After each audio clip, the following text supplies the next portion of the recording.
22 NFL MVP. You are Locked On Cardinals, your daily Arizona Cardinals podcast. Part of the Locked On Podcast Network, your team every day.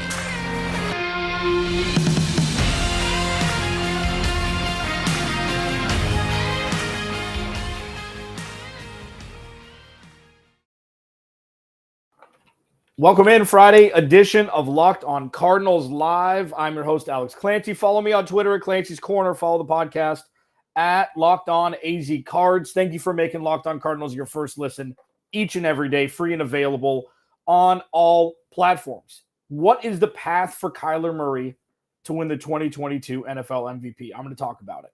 Is Antonio Hamilton or Antoine Wesley a bigger loss for the start of the season for the Cardinals? Cornerback or wide receiver depth? What are the Cardinals going to miss most? And, we're 10 days away from kickoff.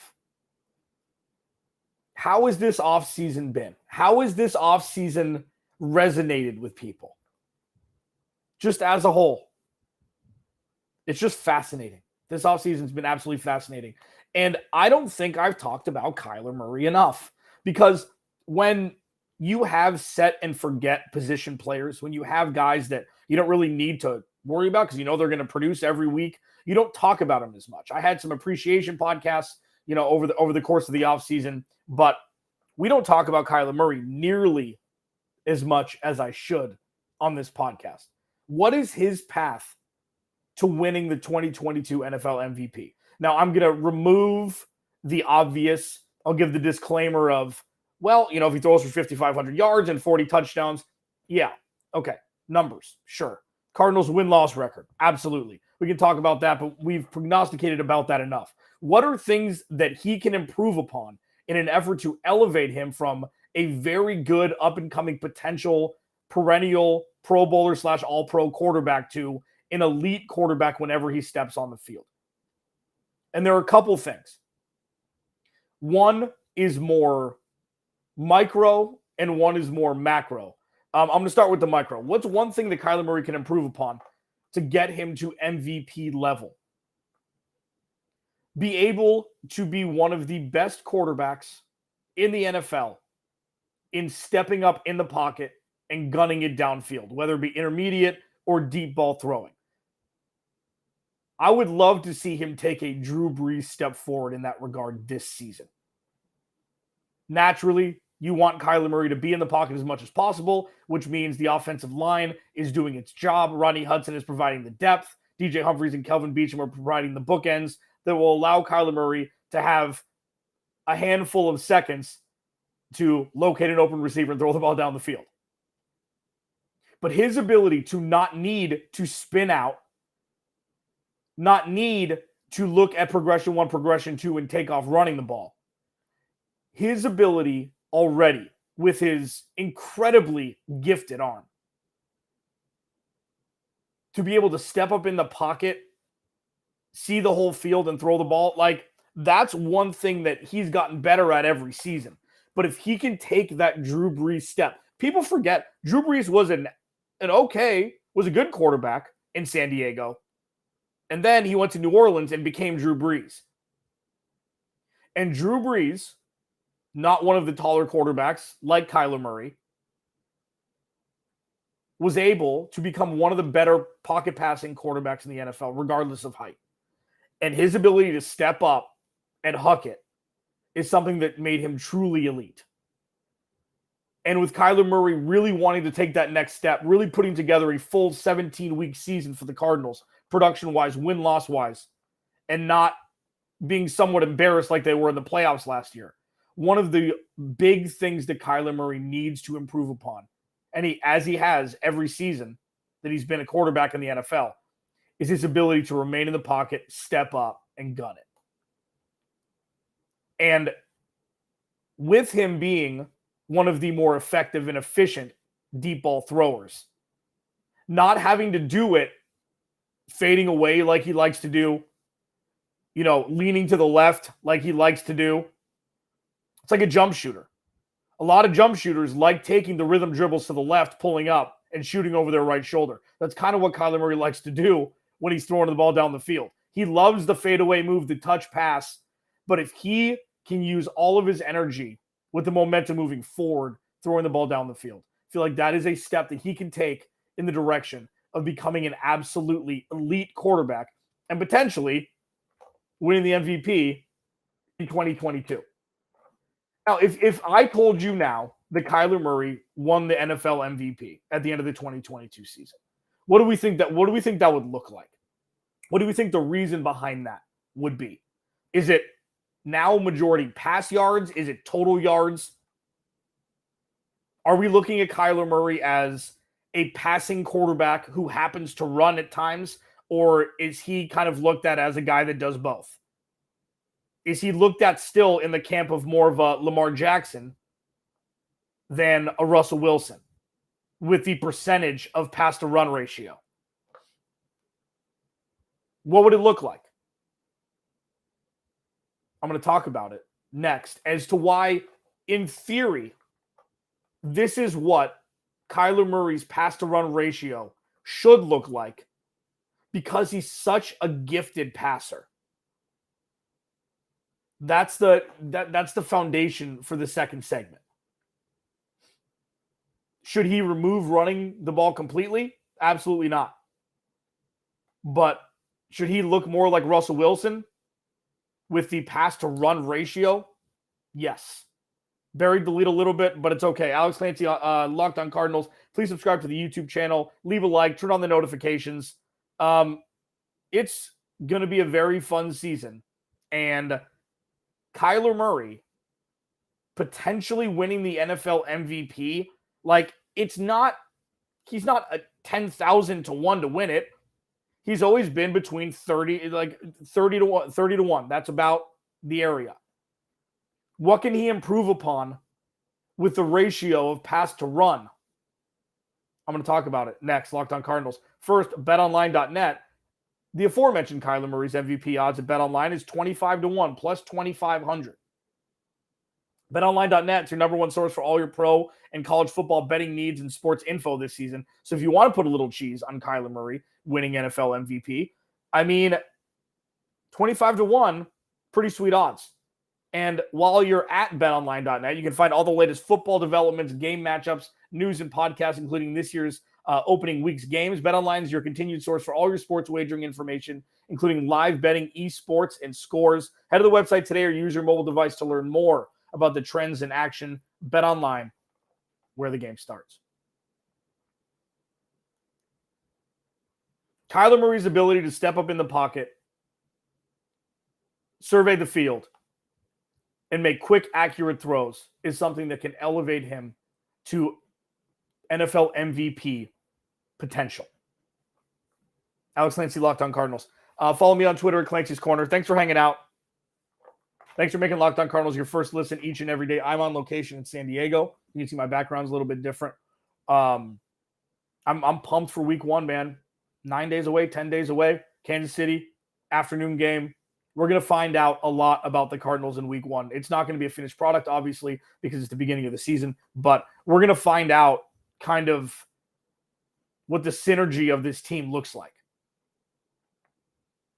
And Kyler Murray's ability to maintain in the pocket, step up, and throw. It seems obvious, like, well, duh. I mean, he's a quarterback. That's what he should be doing. Kyler Murray plays his own way. He's got a different vibe. He's got a different, way about things. And I feel like if he can be a little bit more structured in the pocket, it'll benefit him, definitely, and in turn the team. We saw Kyler Murray run the ball a lot his rookie year, second year, same, had a bunch of touchdowns, smashed the over. I think the over-under 2 years ago was like 495 yards or something rushing, and he punished that very quickly. And then we saw in 2020, when he stopped running the ball effectively, the team didn't do as well. Kind of the same sort of situation last year, but instead of Kyler Murray running the ball, it was James Conner focusing on one thing that worked in the beginning of the season that didn't necessarily work in the second half.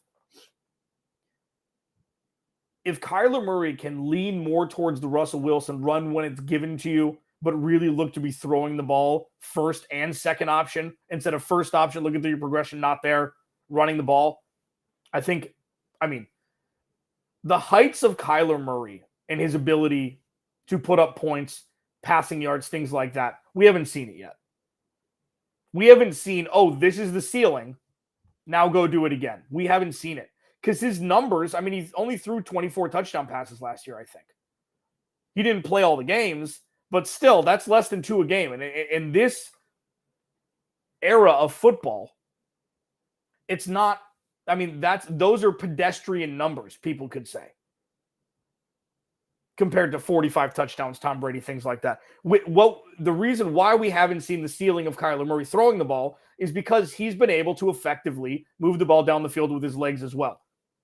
There's a couple things that will be alleviated if Kyler Murray stays behind the line of scrimmage more this season. And he's been trending to do so. The longer you're in the NFL, the slower the game gets, and the less you're going to have to rely on your fight or flight, where it's like, oh man, I know that I can move the ball with my legs. I'm just going to do that. Hopefully that starts to dissipate a little bit. And he's able to stay behind the line of scrimmage, maybe throw for 4,500 yards, maybe throw for over 30 touchdowns, which acts as a safety blanket for him running the ball, being in open water, as it were. And, it structures the offense a little bit more. You don't rely on him running the ball to save a play that's broken.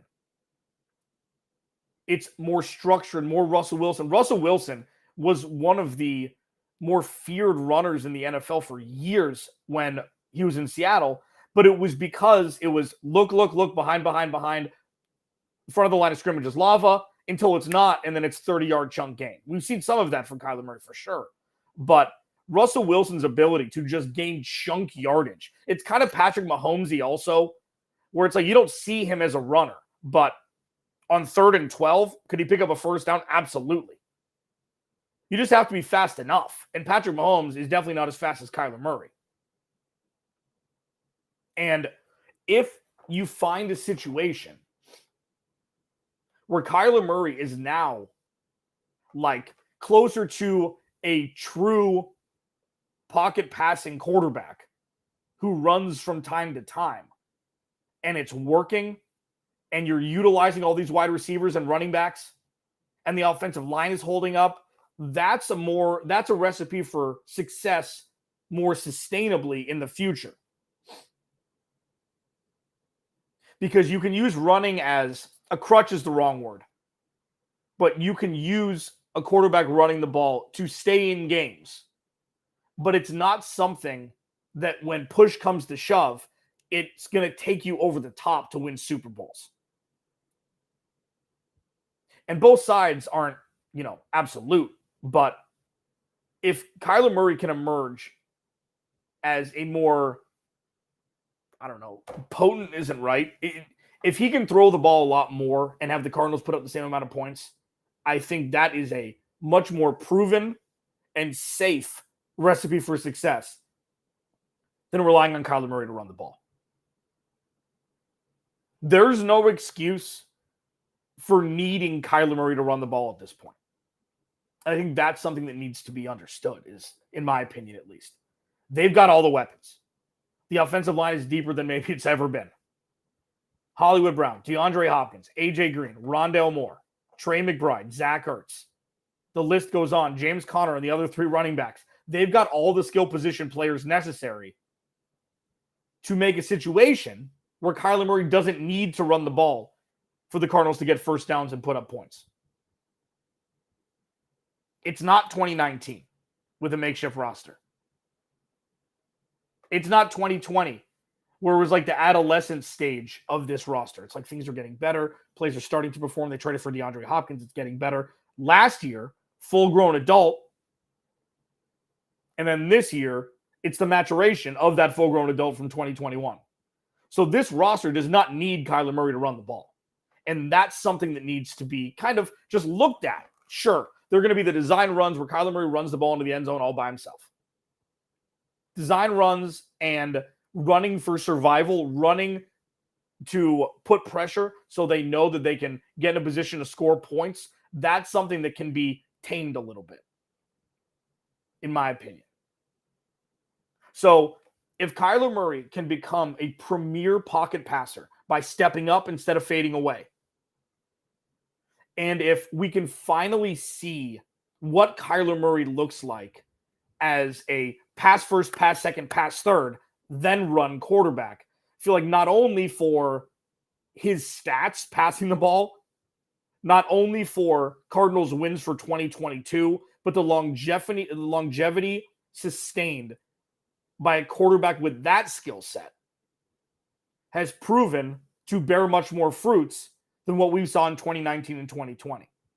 He was doing what he had to do to score points and win games. Like, this isn't a slight on how Kyler's played up till this point by any stretch. But the emergence of him becoming an elite quarterback and potentially a 2022 NFL MVP candidate hinges upon his ability to get better as a pocket passing quarterback and become more of a passer and less of a runner than what we've seen so far. And he can. We've seen it. Imagine Kyler Murray throwing the ball 4,500 yards and 30-plus touchdowns and running the ball 500 or 600 yards instead of fringing it on 1,000. 6 and 1, half a dozen of the other. But the more players that opposing defenses have to account for, the better this offense is going to work, the more points they're going to score, the more games they're going to win. That's my case for Kyler Murray winning 2022 NFL MVP. Alex Clancy, Locked On Cardinals. Thanks for hanging. Friday edition live here on YouTube, Twitter Spaces. Please subscribe to the YouTube channel. You can get the podcast free and available on all platforms. Leave a review if you'd like. I'm just happy that you're here with me talking Cardinals as we ramp up towards the beginning of week 1 of the 2022 NFL season.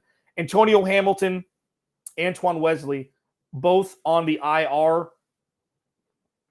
Which one will the Cardinals miss most? Which player will the Cardinals miss most while they're sitting on the IR? I want to talk about it next. Locked On Cardinals. Final segment here, Locked On Cardinals on a Friday.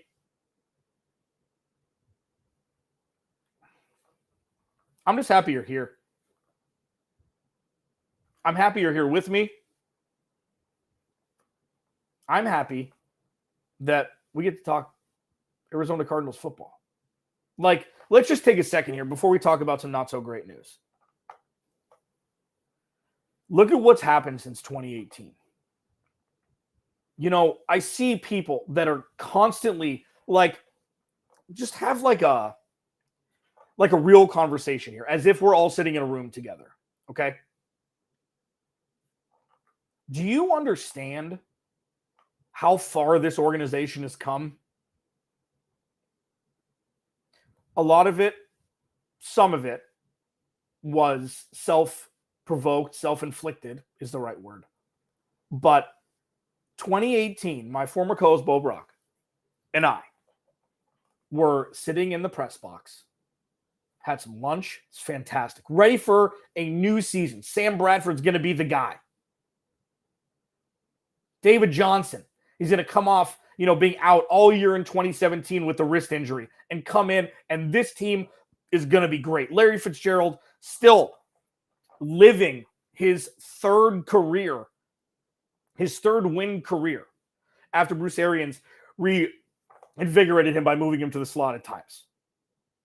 And then the Cardinals are on the field on offense for 5 minutes in the first half. I look at the aforementioned former co-host Bo Brock, one of my dear friends, and I said, what the hell did we just watch? What in the wide world of relegated NFL football to college did we just watch? And look at where we are now. Yes, I'm very critical of this team at times, and I think that it's warranted. Could I do a better job of sugarcoating things and maybe looking at a positive outlook for the future instead of living in the moment of the negativity? Sure, I'm working on it. Absolutely. Constantly a work in progress here. But appreciating where the Cardinals are just in an existential way. This is going to be very fun in 2022. These are good team problems. These aren't fringe playoff team problems. These are good team problems. And that's something that everybody should revel in. It's a step up. It's a step up. And that is like, you go into a season with completely different expectations. You go into a season with completely different outlook on things. It's like the playoffs should be a formality and not they're a couple years away. Couple pieces. Let's see how these rookies do. And that's something that's like, I feel like an after school special that just turned into. Like, that is something that should be appreciated. And I don't give that enough credit. And that's on me. I try to be, I don't know what I try to be sometimes. But this going into 2022 is a different feeling that this team has had in a long time. And you could compare it to after the 2015 season. Sure. Took the NFL by storm. Nobody really saw it coming in 2015. Like, nobody saw Chris Johnson leading the NFL in rushing before he gets hurt. Nobody David Johnson, a third round pick was like, well, cool. Like, that's what Steve Keim does. Nobody saw Larry Fitzgerald doing 2004 Larry Fitzgerald things. And it all happening at once. The defense, terrors. But then they lose badly to Carolina. And then 2016 rolls around. And they have that nighttime Monday Night Football game. Supposed to be against Tom Brady. Tom Brady Deflategate. Jimmy Garoppolo comes in. And Chandler Catanzaro misses a field goal at the end of the game. And the Cardinals never recovered. Was a paraphrase quote from Bruce Arians. So the Cardinals are kind of in that situation in 2016 now, but much more equipped for the future than just having some veterans and pieces that did very well the year before.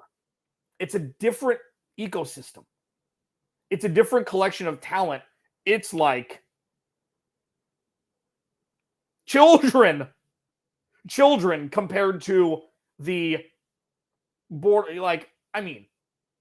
The average age, if you take, math, and obviously everybody on the Cardinals, they're not children, they're grown men, okay? But I'm not saying that as a diminishing thing. It's like the spectrum of where they were in 2015 roster-wise to now is insane, especially on the defense. I go to my math teacher, and my math teacher will give me a pat on the back for this. So when you want to look at any sort of pool of data, you take away you take away the outliers. The bottom two and the top two. So let's take away the two youngest guys and the two oldest guys on this roster.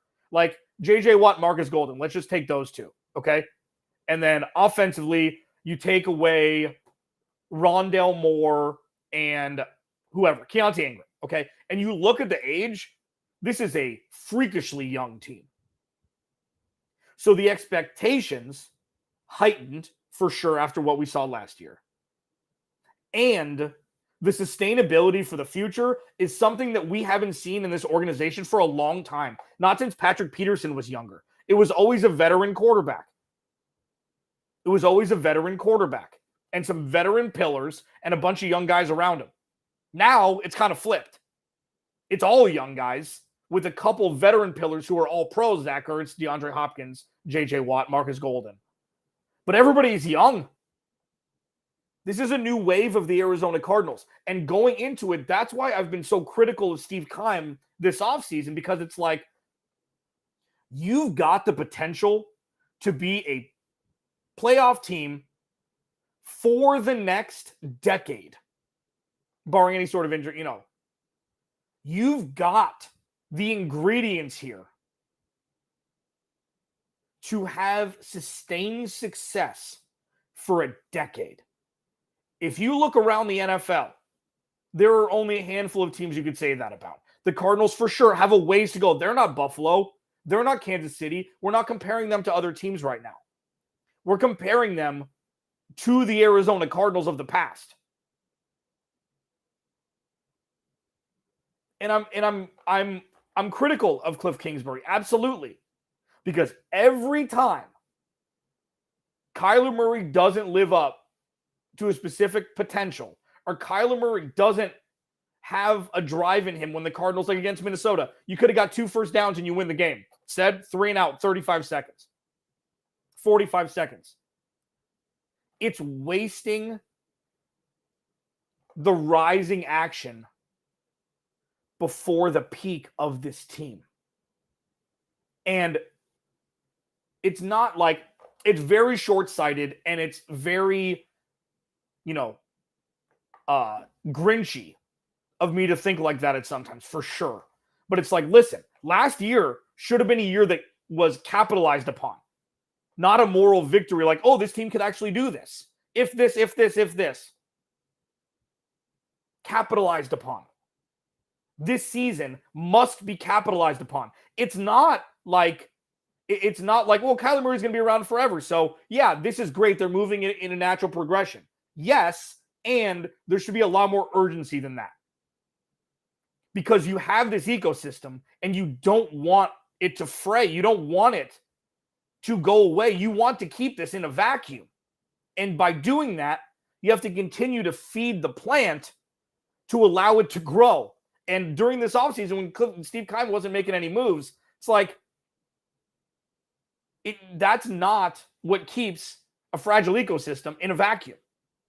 Now, this team looks a lot better than it did at the end of last season. Could have been a lot worse offseason with how things have happened. But that's why I'm so critical. It's like, do you understand the potential for this team? Do you understand Kyler Murray's ability? Do you understand that cannot be wasted by playing it safe or waiting too long or being reactionary instead of proactive? That's why I get so frustrated. But also, I need to appreciate more vocally where this team is now. Because I'll tell you what, it's fun as hell to cover. It's fun as hell to talk about. It's fun as hell to argue about. It's fun as hell to get excited about. No, I did want to. I wanted to fulfill the tease here. Both Antoine Wesley and Antonio Hamilton are going to be on the shelf on the IR currently. Antonio Hamilton looked to be the CB2. He had a really unfortunate freak accident in the kitchen, spilled hot oil on himself. Hopefully, he'll be better soon. And if I've been talking about this through camp and everything, I said in camp there weren't a whole lot of storylines. It was Greg Dortch, it was Andy Isabella, but there was Antonio Hamilton. He was the story. Is he going to supplant Marco Wilson as CB2? If when Antonio Hamilton comes back, he's an impact player right away, this defense is going to be completely different. Antoine Wesley had flashes last year. DeAndre Hopkins went out. I think they relied on him too much after he had a couple acrobatic catches on third and mediums when Kyler Murray threw the ball down the field. A couple were for touchdowns. A couple were for chunk gains. Like, oh, this dude can play. He's big. He's a Texas Tech guy. Cliff Kingsbury knows him. He knows the offense. Who are the Cardinals going to miss more? I think it's obvious that it's Antonio Hamilton. But the other side of that, the idea that it could be Antoine Wesley, if you had to pick one to play for the first 6 weeks, the argument for Antoine Wesley is he's big, he's strong, he can make contested catches. And with DeAndre Hopkins out, the Cardinals offense can't afford to fall back. The Cardinals offense can't afford to have a slow start or a stumble out of the gate because the defense is not proven yet to be able to stop opponents every week because we haven't seen this collection of guys do it. Can they keep teams under 25 points a game? We don't know. We're going to find out very quickly with Patrick Mahomes, Derek Carr, and Matthew Stafford the first 3 weeks. We're going to find out. But the argument for Antoine Wesley being missed more is because they need all hands on deck on offense now. They need all hands on deck on offense now. If the offense doesn't start in week 1 and go through week 17 or week 18 as the strength of this organization, this is going to be a difficult season for the Cardinals. I don't think it's going to happen, but at this point, they've stacked the offense so much. Why not ride it? Now, having said both of that, I hope Antonio Hamilton and Antoine Wesley both come back healthy and both come back as impact players, because the deeper the Cardinals are, the scarier they'll be in December and January. And that's something that with this young, talented, smart, freakishly exciting group that we're going to watch on Sundays, Mondays, and Thursdays, depth is so important. The next man up mentality can now be put into play by the Cardinals in some form or fashion, when in years past, with it being so top heavy, that wasn't always the case. And it's going to be very exciting going into 2022. Thanks for hanging. Locked On Cardinals. Please subscribe to the YouTube channel. Numbers are going up. I just want to talk with all of you about football all the time. Remember, every Sunday, every Monday, every Thursday, or Thursday, whenever the Cardinals are playing, I will be here at halftime doing a live show. Bring your questions, bring your beer, bring your comments. I'll be doing it on Twitter Spaces. I'll be doing it on YouTube. Let's build a community here. It's going to be fun. Alex Clancy, Locked On Cardinals. I will talk to you on